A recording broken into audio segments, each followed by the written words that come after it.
എന്താ സമ്മതമല്ലേ? സമ്മതമാണ് സത്യമ്മേ. ആ രോഹിത്തിന്റെ അമ്മയുടെ നമ്പർ എന്ന് പറഞ്ഞു.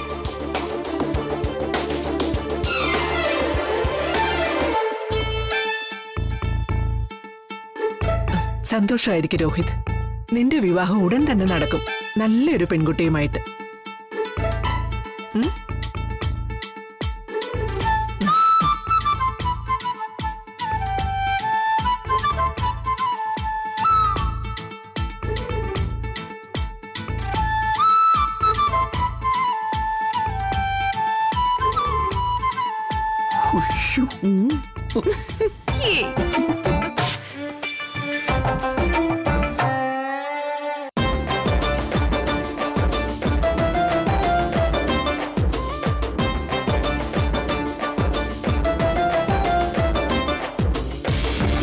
രോഹിതേ, കൺഗ്രാറ്റുലേഷൻസ്. Thank you. അപ്പൊ ബ്രോ ലക്ഷ്യത്തിലെത്താൻ പോവാണ്. കൈയോട്. അപ്പൊ സുസ്മിത രോഹിതയോടുള്ള വിവാഹം ഉടനെ നടക്കും. അതെ, ഇതെല്ലാം ഈ IAS കാരുടെ ബുദ്ധി എന്നുള്ളത് മറക്കണ്ട. ഏയ് അതെ, അതിലെനിക്ക് എന്നും നന്ദി ഉണ്ടായിരിക്കും. ഏയ് അങ്ങനെയൊന്നും വിചാരിക്കണ്ട. ഇതേ ഒരു ജോയിന്റ് വെഞ്ചറാ. നാടും വീടും വിറപ്പിച്ച സുസ്മിത എന്ന കാട്ടുകൊമ്പനെ മെരുക്കി മനുഷ്യജീവിയാക്കാനുള്ള സംയുക്ത സംരംഭം. കറക്റ്റ്. അപ്പോഴേ സുസ്മിതയ്ക്കുള്ള വാരിക്കുഴി റെഡി മക്കളെ. അപ്പടിക്ക്.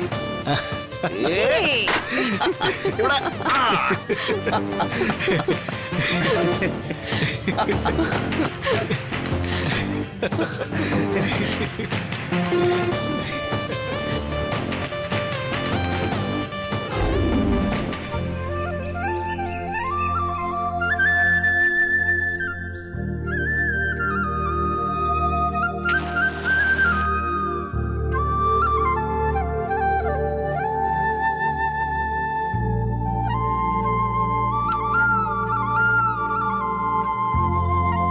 ദേവി കാത്തോളണേ.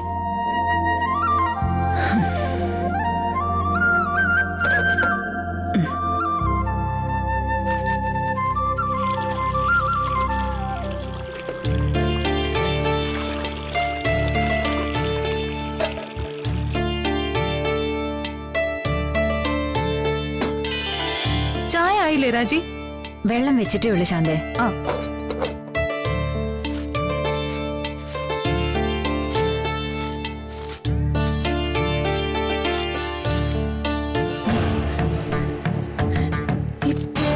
പൈസ പൈസ ഈശ്വര, അതെവിടെ പോയി?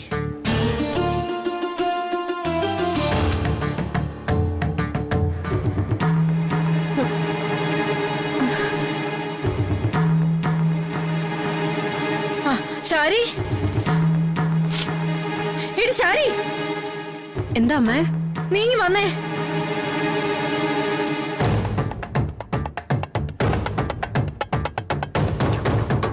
എന്താ ശാരദാമ്മേ? അവള് വരട്ടെ. എന്താ അമ്മേ? എടി, നീ ഡ്രോയിന്ന് പൈസ വല്ലതും എടുത്തോ? ഞാൻ എടുക്കാനോ? എപ്പോ? നീ ചോദിക്കുന്നതിന് മറുപടി പറ.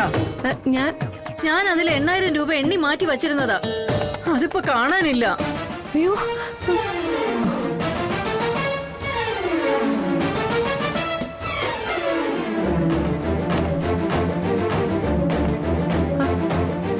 എനിക്കറിയില്ല.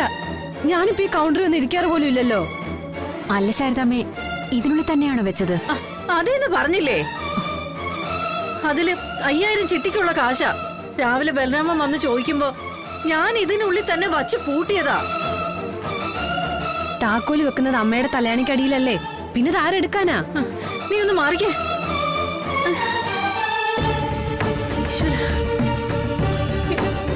എവിടെയാണോ മോള്? ശാരദാമ്മ പണം ഇവിടെ പൂട്ടിവെച്ച് പോയി കഴിഞ്ഞും ഹോട്ടലിൽ ആളുണ്ടായിരുന്നല്ലോ. എന്നാലും താക്കോലില്ലാതെ എങ്ങനെ ശാന്തേ? പൂട്ടൊന്നും പൊളിച്ചിട്ടില്ലല്ലോ. പഠിച്ച കള്ളന്മാർക്കും കള്ളികൾക്കും ഒക്കെ പൂട്ട് തുറക്കാൻ പൊളിക്കണമെന്നൊന്നുമില്ല. അവർക്കൊക്കെ ഒരു സ്ലൈഡ് കിട്ടിയാലും മതി.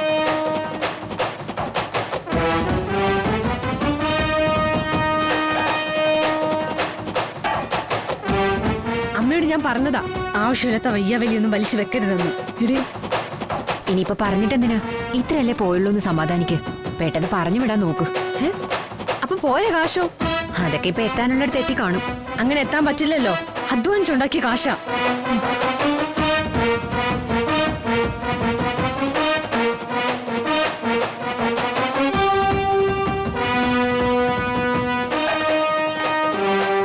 അതെ, നിങ്ങളിങ്ങി വന്നേ. ഇങ്ങി വരാനല്ലേ പറഞ്ഞേ? എടി, നിങ്ങളെ കാശിങ് എടുത്തേ. ഏത് കാശ്? എന്റെ കാശൊന്നുമില്ല. നിങ്ങൾ എടുത്തു വെച്ചിരിക്കുന്ന കാശിങ് എടുക്കാൻ. മര്യാദയ്ക്ക് കൊടുത്തോ, അല്ലെങ്കിൽ നിങ്ങൾ വിവരം അറിയും.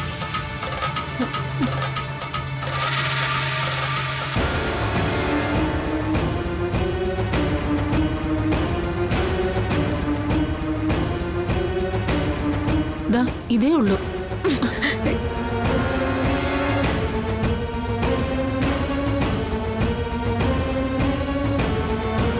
അപ്പം നിങ്ങള്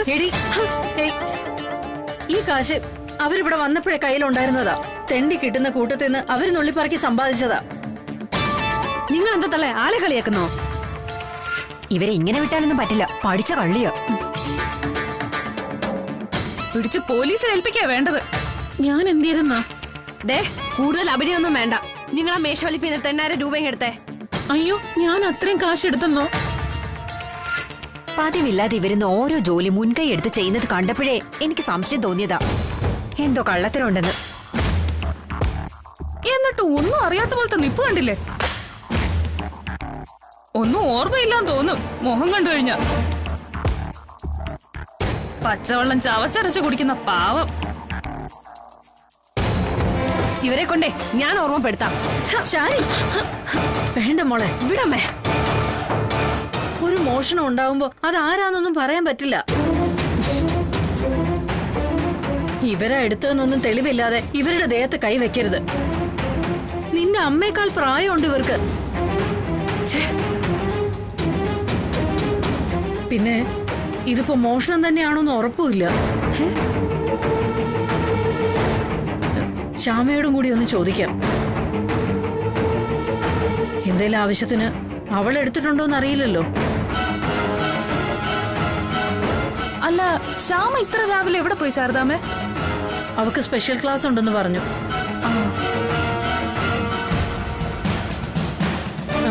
നിങ്ങൾ ചെന്ന് ജോലി ചെയ്യ്. ചായക്ക് ആള് വരാൻ സമയമായി.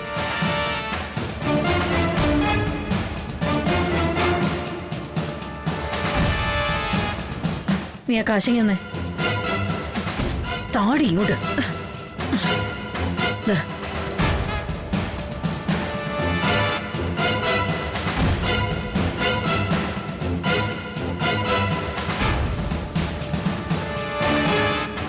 അമ്മയാ എല്ലാത്തിനും വളം വെച്ച് കൊടുക്കുന്നേ. ഇടി,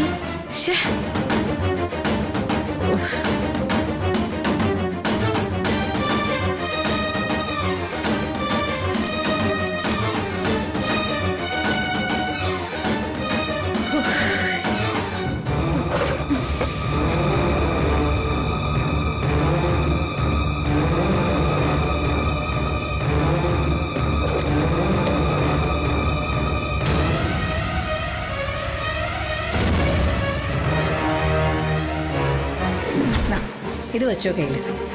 എന്റെ കയ്യില് കാശൊന്നും തന്നവിടണ്ടമ്മ. ഒരബദ്ധത്തിൽ വഴി പിഴച്ചു പോയ പെൺകുട്ടികൾക്ക് പോലും നല്ല ബന്ധം കിട്ടിയെന്നിരിക്കും. പക്ഷെ ഒരു ഡ്രഗ് അഡിക്റ്റിനെ വിവാഹം കഴിക്കാൻ ഒരു പുരുഷനും തയ്യാറാവില്ല. കാരണം ചികിത്സയിലൂടെ മുക്തി നേടിയവര് പോലും ഏത് നിമിഷവും പഴയ വഴിയിലേക്ക് തിരിച്ചു പോയേക്കും. എന്താ നോക്കുന്നേ? അമ്മയ്ക്ക് എന്തെങ്കിലും പറയണ്ടോ ഇനി?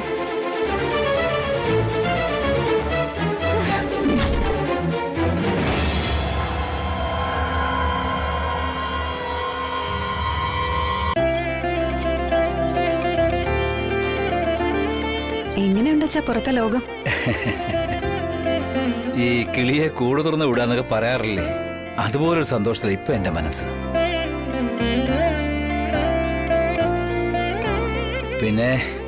പിന്നെ ഈ ലോകത്തിനൊന്നും ഒരു മാറ്റവും ഇല്ല. എന്തൊക്കെയോ വെട്ടിപ്പിടിക്കാനുള്ള വ്യഗ്രതയില് ആൾക്കാരിങ്ങനെ പാഞ്ഞുകൊണ്ടേയിരിക്കുന്നു. എവിടെങ്കിലും ഒന്ന് വീണു പോകുമ്പോഴോ അല്ലെങ്കിൽ എന്നെ പോലെ എവിടെങ്കിലും ഒന്ന് ഇരിപ്പാകുമ്പോഴോ മാത്രമാ ആൾക്കാർ ആലോചിക്കുന്നത് എന്തിനായിരുന്നു ഈ പരക്കം പാച്ചിലെന്നൊക്കെ. സർവം മായ. അച്ഛൻ ഫിലോസഫി ഒക്കെ പറഞ്ഞു തുടങ്ങിയല്ലോ.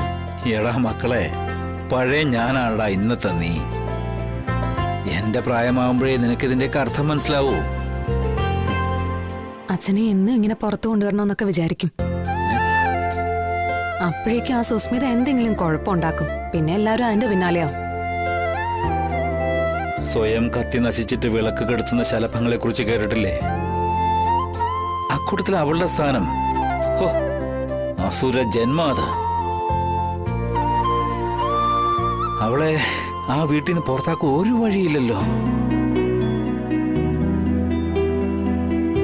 അല്ല മക്കളെ, അവളുടെ കല്യാണം നടത്തുന്ന ഒരു ഉഗ്ര ശപഥം എടുത്തിരുന്നല്ലോ നിങ്ങളുടെ അമ്മ ഭാമ. അതെന്തായി? എന്താടാ? നമ്മുടെ വീട്ടിൽ എന്തൊക്കെയോ സംഭവങ്ങൾ ഞാനറിയാതെ നടക്കുന്നുണ്ടെന്നൊക്കെ എനിക്ക് സംശയമുണ്ട്. നിങ്ങൾക്ക് രണ്ടുപേർക്കും അതറിയാമെന്ന് നിങ്ങളുടെ മുഖം എന്നോടത് വിളിച്ച് പറയുന്നുണ്ട്. എന്താ?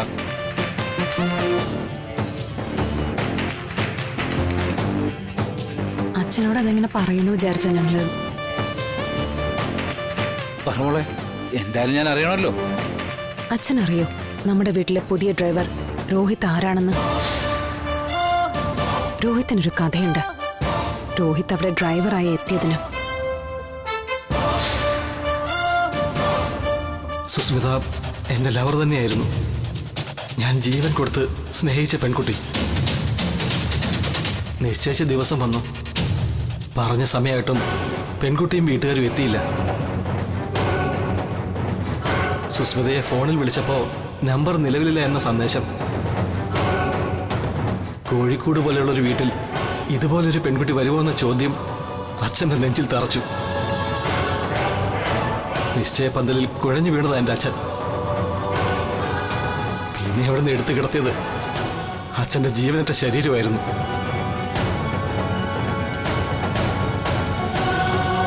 അപ്പോ ആ രോഹിത്തിനെ പ്രേമിച്ചു വഞ്ചിച്ചെന്ന് പറയുന്ന ആ സുസ്മിത, ആ വഞ്ചകി അതിവള് തന്നെയാ അച്ഛ. അക്കാര്യത്തിൽ ഞങ്ങൾക്കൊരു സംശയം ഉണ്ടായിരുന്നു. ക്ഷേത്രത്തിലെ പൂജയ്ക്കിടെ അവളുടെ മുഖംമൂടി അഴിഞ്ഞു വീണു.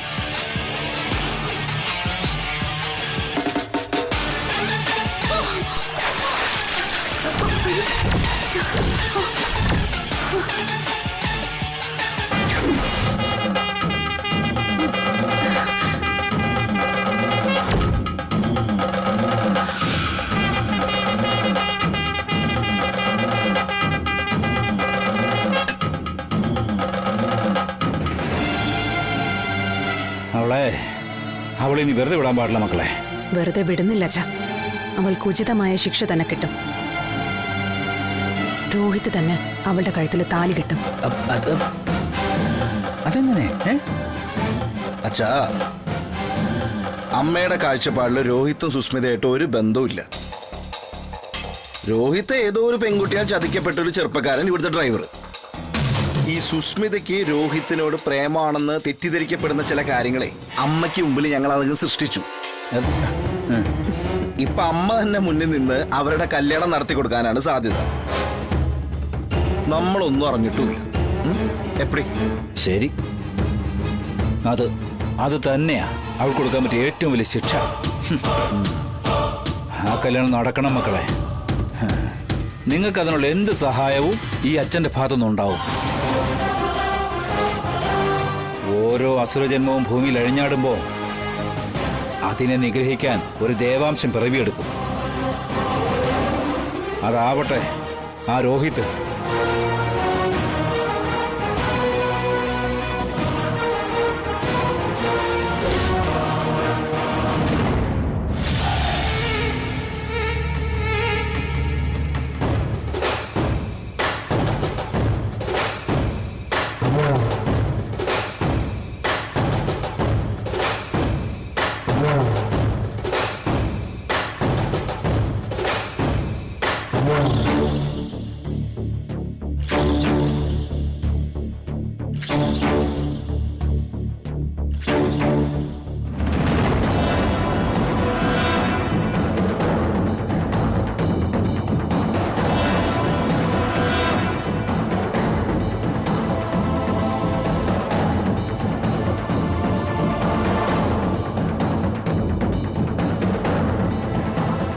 മനു, അതാരാ വരുന്നു നോക്ക്.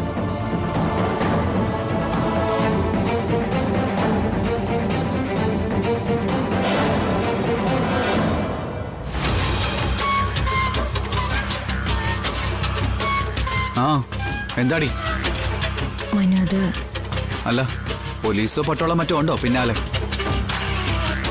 അതോ എല്ലുമുപ്പുള്ള തന്തയോ? മനു, ഞാൻ മരുന്നിന് വേണ്ടി വന്നതാ. ഓഹോ, നീ മാനസാന്തരമൊക്കെ പെട്ട് പരിശുദ്ധ കന്യാമറയായെന്ന് കേട്ടല്ലോ. ഇപ്പൊ ഇതെന്തു പറ്റി? മനു, പഴയതൊക്കെ വിട്ടേക്ക്. ദേ, എന്റെ കയ്യിൽ കാശുണ്ട്. കണ്ടോ? ദാ 8000 രൂപ.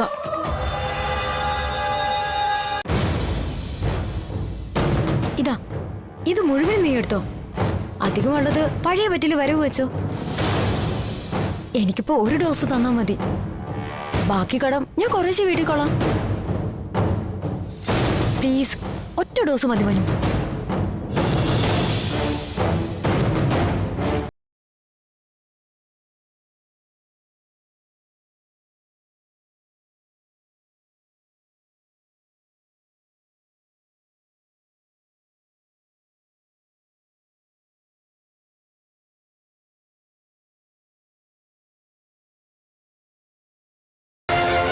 അങ്ങനെ പണം കൊണ്ട് മാത്രം സെറ്റിൽ ചെയ്യാൻ പറ്റുന്നല്ലോ ഷാമേ നമ്മൾ തമ്മിലുള്ള ഇടപാട്.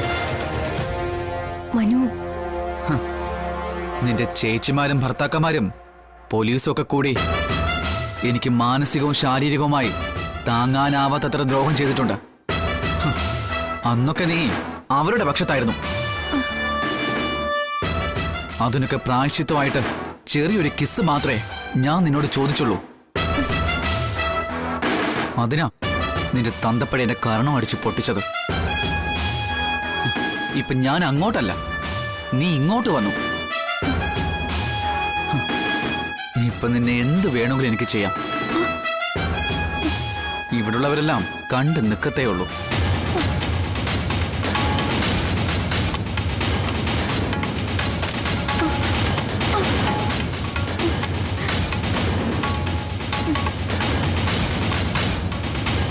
മനു, പക്ഷേ ഞാനതെല്ലാം വിട്ടു. എന്നാലും നിന്റെ തന്തപ്പടി ചെയ്തത് കോളേജ് മുഴുവൻ സാക്ഷിയാക്കി എന്റെ ചെകിട്ടത്തടിച്ചു. അതിന് നീ ശിക്ഷ അനുഭവിച്ചേ പറ്റൂ.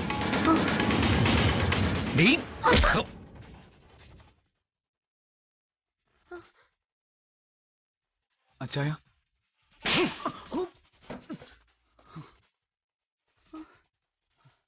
അച്ചായ, നീ ഇവിടെ കച്ചവടത്തിനാ വന്നിരിക്കുന്നത്, അല്ലാതെ പക വീട്ടാനല്ല.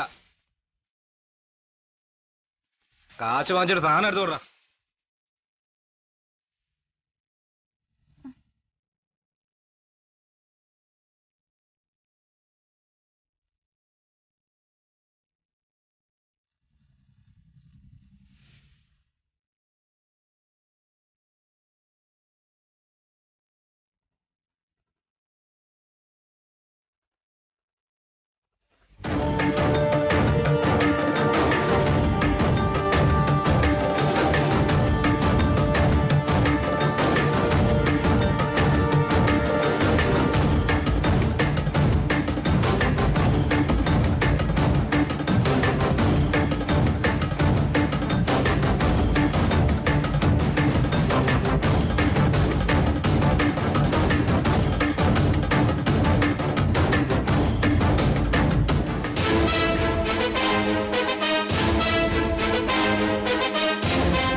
എന്നാലും അച്ചായ, അവൾക്ക് വേണ്ടി അച്ചായൻ എന്നെ. അവൾക്ക് വേണ്ടി അല്ലടാ, ഇത് നമുക്ക് വേണ്ടി തന്നെയാ.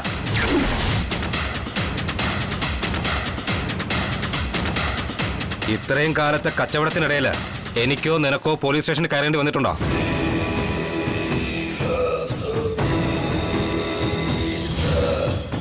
ഇല്ല.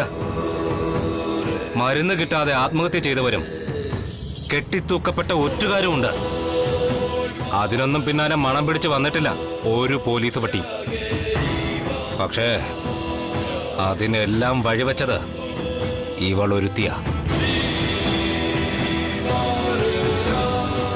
ഡി അഡിക്ഷൻ ട്രീറ്റ്മെന്റ് ഒക്കെ കഴിഞ്ഞ് ഫ്രഷ് ആയിട്ട് നിൽക്കുന്ന ഇവളെ ഇപ്പോ നമുക്ക് വേണോടാ. വളർത്താനല്ല, കാൽ കീഴിലിട്ട് ചവിട്ടി മെതിക്കാൻ.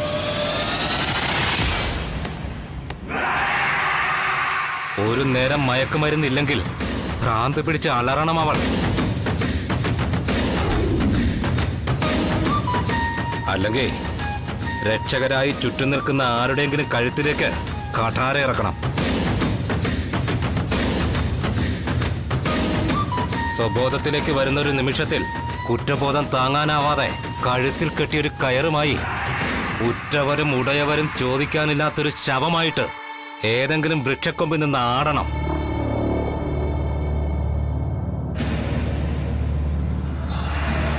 അതാടാ അവൾക്ക് ഞാൻ കൊടുക്കാൻ പോകുന്ന ശിക്ഷ.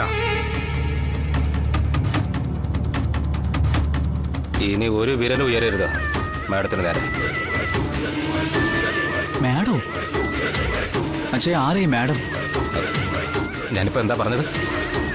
ഒരു മാഡത്തിനെ പറ്റി പറഞ്ഞു. എന്നാ ഞാൻ അങ്ങനെ പറഞ്ഞിട്ടില്ല. അഥവാ പറഞ്ഞെങ്കിൽ തന്നെ നീ അത് കേട്ടിട്ടുമില്ല. ചില കാര്യങ്ങൾ തലയ്ക്കുള്ളിൽ സൂക്ഷിക്കാതിരിക്കുന്നതാ മനു നല്ലത്. പൊട്ടിത്തെറിച്ചു പോകും. തലേ